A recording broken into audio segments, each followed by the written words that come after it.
Hi! Hello! నమస్తే అండి. నేను మీ Janaki. Welcome to Janaki stitching and spicy YouTube channel. ఇంట్లోనే చాలా ఈజీగా తందూరి చికెన్‌ని ఎలా చేసేసుకుందామో చూసేద్దాం రండి. తందూరి చికెన్‌కి ఎప్పుడూ 1 కేజీ లోపే ఉండాలండి. 1 కేజీ కన్నా ఎక్కువుంటే అది అంత టేస్ట్ అనిపిచ్చదు. మీకు బేగా కాలదు గూడానండి లోపల ఆ మాంసం అంతాని. మేమైతే 800 గ్రామ్స్ తీసుకున్నామండి. 800 గ్రాములు. దాన్నయితే నేను అటు ఇటు కాళ్ళు, చేతులు తీసేసాను. అవి ఎక్కడ ఊడిపోతాయో అని భయమేస్తుంది. తందూరి చికెన్‌లోకి మసాలాలు కలిపేద్దాం రండి. మనం వేరే ప్లేట్‌లో సెపరేట్‌గా తీసుకోవాలండి. అందులో కొంచెం పెరుగు, నెక్స్టు జీలకర్ర పౌడరండి. ఇది చికెన్ మసాలా పౌడర్. ఇది ధనియాల పౌడరు. ఇది రెడ్ చిల్లీ పౌడరండి. ఇదొచ్చేసి సాల్ట్ అండ్ లెమన్ అండి. యాడ్ చేసుకొని మొత్తం మిక్స్ చేసుకోవాలి. ఒకవేళ మీకు అది థిక్‌గా ఉంది అంటే కొంచెం పెరుగేసుకోండి. వాటర్ ఏసుకోకూడదు. పెరుగేసుకొనే కలుపుకోవాలి. ఇప్పుడు చికెన్‌కి మొత్తం అప్లై చేసేయాలండి. ఎక్కడ గ్యాప్ లేకుండా. మేముండేది చండీగఢ్‌లోని. మాకు నాన్ వెజ్ కావాలంటే అంటే ఫ్రెష్‌ది కావాలంటే చికెను, ఫిషు, మటను, ఫ్రాన్సు ఒక 10 కిలోమీటర్స్ ఎళ్తేనే గానీ మాకు మంచిది దొరకదు. అంటే ఇక్కడుంటది దగ్గరలో. కాకపోతే అంత ఫ్రెష్‌గా ఉండదు. మేము సాటర్‌డే ముందు రోజు సాటర్‌డే నైట్ ఎళ్ళేసి మొత్తం నాన్ వెజ్ ఏం కావాలో అవి తెచ్చేసుకుంటాము సండేకైతేనండి. ఒకవేళ మీకు కావాలంటే దాన్ని పీసుల కింద గూడా కట్ చేసుకొని చేసుకోవచ్చండి. అంటే కోడి కాకుండా.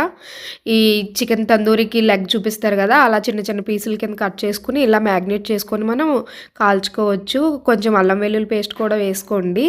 నెక్స్ట్ దాన్ని నైట్ మొత్తం రెస్ట్ ఇవ్వాలి.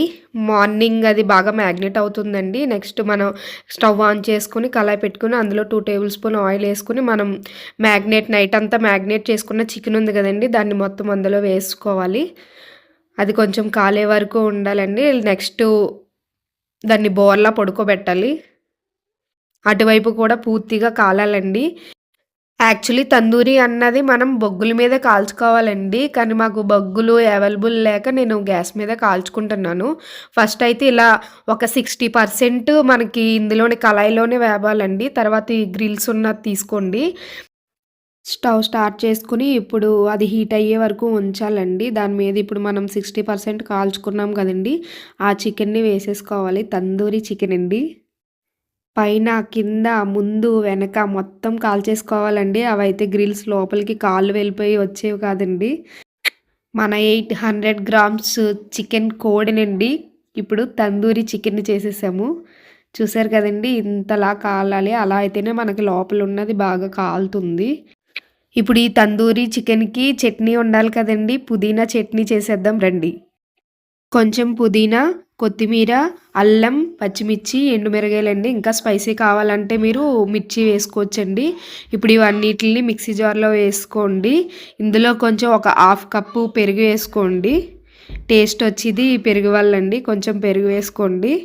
నెక్స్ట్ ఇది మొత్తం మిక్సీ పట్టేసుకోవాలండి. కొంచెం సాల్ట్ యాడ్ చేసుకోవాలండి. కొంచెం సాల్టు. అంతేనండి. మిక్సీ చేసుకుంటే మనకిలా వస్తుంది. ఈ థిక్‌గా ఉండాలండి. మరీ వాటర్ ఏసేసుకోకూడదు. అంతేనండి. రెడీ అయిపోయింది. ఇప్పుడు మనం దీన్ని ఒక బౌల్‌లో తీసేసుకుందాము. ఇది మొత్తం ఒక బౌల్‌లో వేసుకోవాలండి. ఇందులో కొంచెం ఒక హాఫ్ లెమన్ ఏసుకోవాలండి. అందులో వేసుకొని ఇప్పుడు ఒక స్పూన్ పెట్టి మొత్తం కలిపేసుకోవాలి. సాల్ట్ సరిపోకపోతే కొంచెం సాల్ట్ యాడ్ చేసుకోండి. నాకైతే సరిపోయింది. అంతే. ఇప్పుడు ఈ తందూరి చికెన్‌లోని ఆ చట్నీ ముంచుకొని తింటే ఉంటదండి. ఎక్సలెంట్ ఉంటది. ఒక లెమన్ పిండుకోండి.